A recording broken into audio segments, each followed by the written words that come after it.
I want to bring in former NYPD officer and retired Nassau County Police Lieutenant Michael Gould. I'm so glad that you're here because I know that you know so much about keeping people safe. And we were just talking about this in the break. I mean, what a big job this is, keeping 1 million people safe and secure. And there's a lot of kids. How do they do it? Yeah, Laura, thanks for having me. This is a huge event, probably the biggest event in the worldwide. The New Year's celebration in Times Square is the epicenter of the world. Right. But the NYPD has this done. They've been doing it since post 9/11. They have more resources than some militaries throughout the country. So they're well equipped. They have air resources. They're underground. They're all over the place. So Times Square will probably be on New Year's Eve one of the safest places in the world during the time people are in the, as you say, the pen area of the frozen zone in Times Square. So the NYPD's got this covered. And you realize that once you see it on TV, we've all watched New Year's Eve celebration in New York, and you see all those people, and it really is, it's a pen. They've got those barricades, and they line people up, and they put them in, and you cannot move, you cannot leave. It is kind of crazy, but it's when you leave that area after the ball drops, after the confetti falls, and you're walking back to your hotel or going to a subway that's open, then how do you stay safe? Yeah, absolutely. So then all bets are off, to be honest with you, Laura. Crime is up in New York, despite what you may hear by politicians. But tourists just have to be street smart. You know, as a native New Yorker, we have a way of walking through the streets. We're eyes up. Eyes up. We're not looking at the top of the Empire State Building. We're not looking at a map of Times Square. We're moving with purposefulness, and we're using our peripheral vision. We don't have our gold jewelry hanging out. So if you're smart and move with some alacrity, you'll be fine. As I said, the NYPD, but there are things in below ground. The subway systems now is a magnet towards homelessness, for untreated mental illness.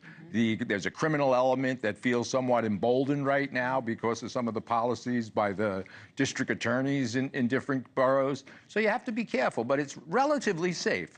Yeah, and it's not just Times Square and the subways. I mean, we've been reporting, I was out this week in Brooklyn outside a criminal court where we had the suspect who allegedly let a woman on fire near Coney Island on the F train. So, I mean, that's an isolated, hopefully an isolated incident. There was another person set on fire at Penn Station this week. So, I mean, it really is, you really have to be aware of what is going on out there. And I think as a mom, how do you keep your kids safe? Because I see a lot of parents bringing their kids into the city.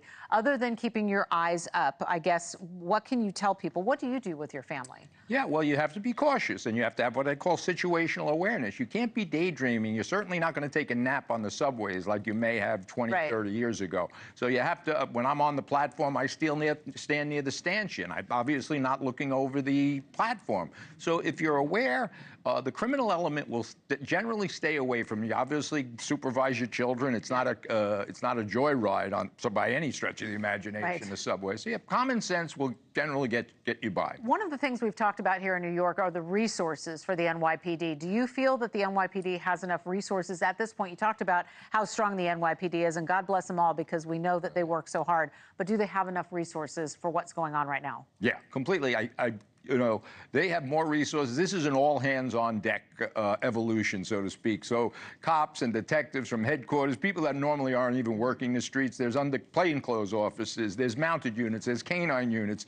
The list goes on. There's no police department in the country that have these resources. Yeah, and we always say that it's what you can see on the streets, the officers in uniform, and those that you can't see, because there's a lot going on that we don't know about as the public, which is a good thing, because we don't want the bad guys to see everything as well. And one last thing, because we've had a lot of protests. In fact, I was doing live shots outside of Macy's Herald Square on Black Friday. And as I was doing my live shot, out of nowhere, a Palestinian protest popped up and, you know, caught all of us off guard because we didn't see them coming. And all of a sudden, flags got up. And that's another element of what's going on in the city. And I know not everybody's going to be in New York City for New Year's Eve, but it is something that we want to pay attention to, not just here, but nationwide. Absolutely. So there's political unrest, social unrest, whether it's the CEO that was murdered here in Midtown, actually, a few weeks ago. So it's much more likely outside the frozen zone. Like I said, the frozen zone's good, the quickest you can get out of there. But if you're walking around intoxicated, all bets are off. So you have to there's no accountability for every possibility. We weren't prepared for 9/11 attack on the World Trade Center. That took the whole nation by surprise. So there's no guarantees. The police department tries they do more than any other agency in the world, and they're good at it. They do it repetitively. They start tomorrow, or I should say on the 1st, for the fall 2026. So it's a constant lessons learned, so to speak. So I would feel very secure. All right. Thank you very much. Michael Gould, we want to thank you for your time. Another appearance for us here on News Nation. We appreciate you very much. Thanks, Laura. Thank you.